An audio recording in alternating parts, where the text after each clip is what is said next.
नैनोज से, नैनोज के मतलब होता है ड्राफ्ट, ड्राफ्ट मीन्स मोना। आप देख सकते हैं कि यहाँ पे इसका साइज़ काफ़ी ज़्यादा है।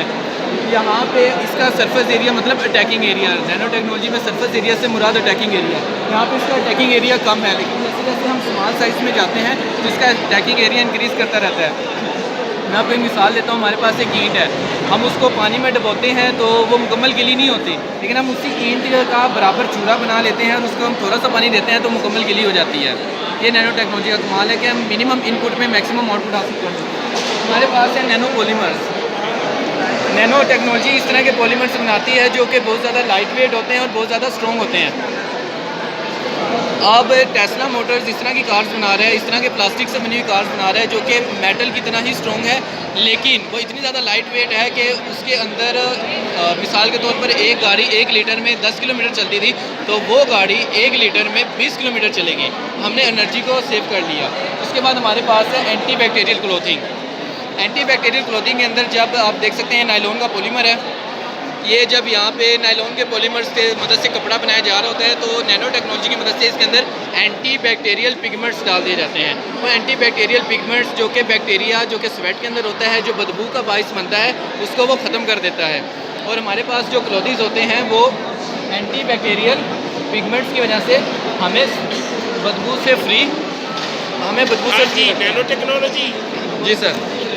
उसके बाद फिर हमारे नैनो पास technology, nano technology means sir nano drive from nanos, nanos means drop, यानी कि हम छोटे स्केल पे जाके 10⁻⁹ मीटर के स्केल पे जाके हम रिएक्शंस करवाते हैं। वहाँ पे सरफेस एरिया बहुत ज़्यादा इंक्रीज़ कर जाता है। सरफेस एरिया से मुराद attacking area, attacking area means surface area बहुत ज़्यादा इंक्रीज़ कर जाता है, जिसके अंदर हम मिनिमम इनपुट में मैक्सिमम आउटपुट हासिल करने की कोशिश करते हैं। सबसे पहले हमारे पास है नैनो पॉलीमर।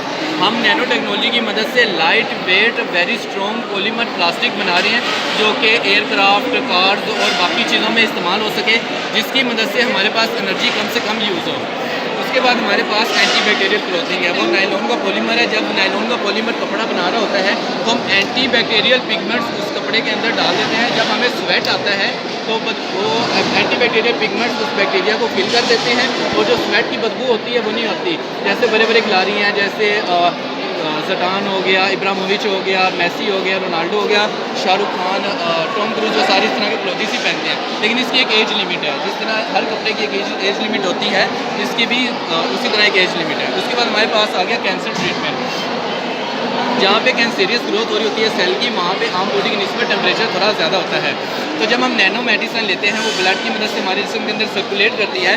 तो मिसाल के तौर पे मेरे जिस्म के इस हिस्से में अल्लाह ना करे कैंसरियस ग्रोथ हो रही है, तो जब ब्लड की मदद से आएगा तो यहाँ का टेम्परेचर ऑप्टिमम टेम्परेचर से ज़्यादा होगा।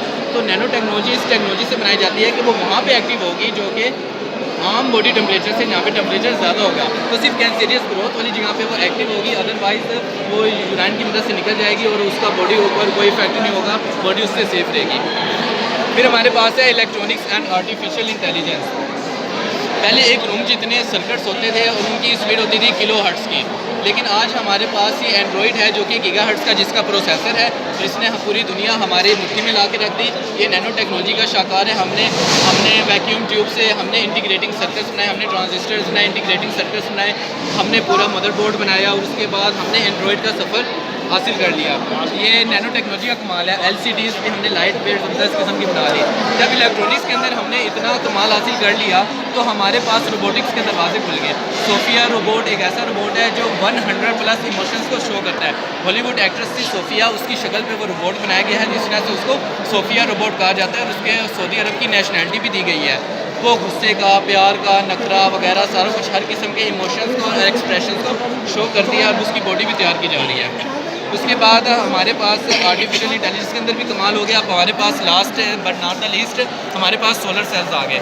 सोलर सेल्स भी नैनो टेक्नोलॉजी की मदद से ही काम करते हैं। इसकी 2 टाइप्स हैं। ये टेम्परेचर सेंसिटिव होते हैं, एक है हाई टेम्परेचर सेंसिटिव और दूसरा है लो टेम्परेचर सेंसिटिव। जो हाई टेम्परेचर सेंसिटिव है वो हॉट कंट्रीज़ में इस्तेमाल होते हैं जहाँ पे टेम्परेचर बहुत ज़्यादा होता है। जहाँ पे बहुत ज़्यादा टेम्परेचर होता है वहाँ पे high temperature sensitive solar panel इस्तेमाल किए जाते हैं। और जैसे कि यूरोपियन कंट्रीज़ है, रशिया है, वहाँ पे लो टेम्परेचर सेंसिटिव इस्तेमाल किए जाते हैं। सारी एप्लीकेशन सारी बिल्कुल ठीक है, बहुत अच्छी है। इसमें बना तो अब तो नहीं हो सकता, लेकिन